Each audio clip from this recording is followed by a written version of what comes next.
लालची बहू की कहानी। एक बार की बात है, एक शहर में एक परिवार रहता था जिसमें एक लड़का और उसके माँ बाप थे। वह बहुत अमीर तो नहीं थे, लेकिन उनमें प्यार बहुत था। कुछ दिनों के बाद उस लड़के की शादी हो गई। उसकी शादी सलोनी नाम की लड़की से हुई। वह बहुत लालची थी। वह अपने पति को किट्टी पार्टी में जाने के लिए बार बार नए कपड़े और गहने लाने को बोलती थी। उसके पति ने उसको समझाया कि अपने बराबरी वालों से ही दोस्ती करना चाहिए।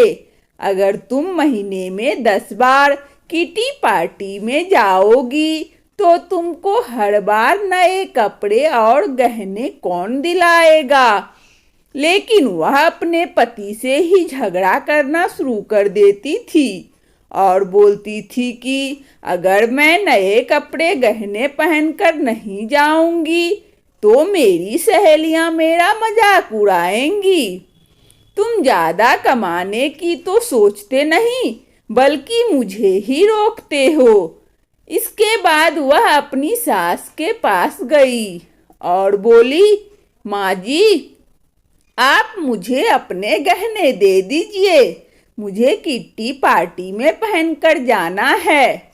उसकी सास हैरान होकर बोली, हमारे समय में बहू अपनी सास को गहने रखने के लिए देती थी, लेकिन तू मुझसे ही गहने मांग रही है।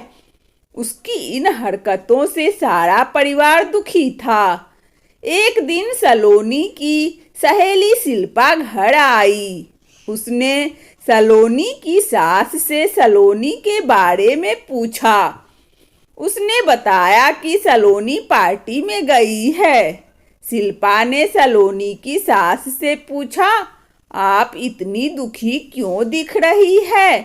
तब उसने सारी बात बताई कि सलोनी किस तरह बार बार नए गहने और कपड़े की डिमांड करती है और सारे पैसे इन पर ही खर्च कर देती है। वह शिल्पा से पूछती है कि ज्यादा जरूरी क्या है, रोटी या ये दिखावा। शिल्पा ने कहा कि जरूरी तो रोटी ही है, लेकिन सलोनी को यह बात समझानी होगी। सलोनी की सास ने पूछा, वह कैसे। इसके बाद शिल्पा ने कहा, देखते जाइए। शिल्पा ने अपने जितने भी गहने और नए कपड़े थे सब लाकर सलोनी के घर रख दिए और उनका सारा राशन और फर्नीचर लेकर अपने घर चली गई।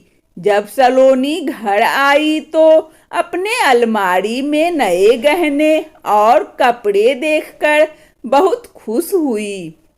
इसके बाद वह अपनी सास से बोली, यह किसके हैं।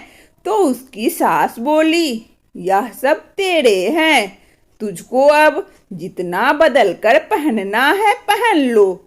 सलोनी उनमें से नए कपड़े और गहने पहनकर घर में घूमने लगी।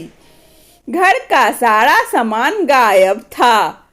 राशन के डिब्बों में गहने थे। वह अपनी सास से बोली, यह क्या है, घर का सारा राशन और फर्नीचर कहाँ गया। उसकी सास बोली, वह सब बेचकर ही तेरे लिए नए गहने और कपड़े लेकर आए हैं, अब तू इनको ही बदल बदल कर पहन। सलोनी बोली, लेकिन गहनों से पेट थोड़ी भरेगा, खाना तो खाना ही पड़ेगा। तभी सलोनी की सहेली शिल्पा भी घर आई। उसने कहा, जब पहले तुम्हारी सास ने तुमको समझाया तब तुम नहीं मानी, इसीलिए हमने यह सब किया है। अगर तुमको लगता है कि तुम्हारा पति पर्याप्त नहीं कमाता तो तुम खुद नौकरी क्यों नहीं करती। तुमको इन फालतू के दिखावे से बचकर अपने घर पर ध्यान देना चाहिए। अब सलोनी को अपनी गलती का एहसास हो गया। अब सलोनी अपनी गलती का एहसास कर चुकी थी। सीख, हमें फिजूल खर्ची से बचकर जरूरी चीज़ों पर ध्यान देना चाहिए। वंदना स्टोरी चैनल में इस कहानी को सुनने के लिए आप सभी श्रोताओं को बहुत बहुत धन्यवाद। यदि हमारा कहानी अच्छा लगा हो तो कृपया लाइक और सब्सक्राइब अवश्य करें ताकि नोटिफिकेशन सबसे पहले आपको मिले। धन्यवाद।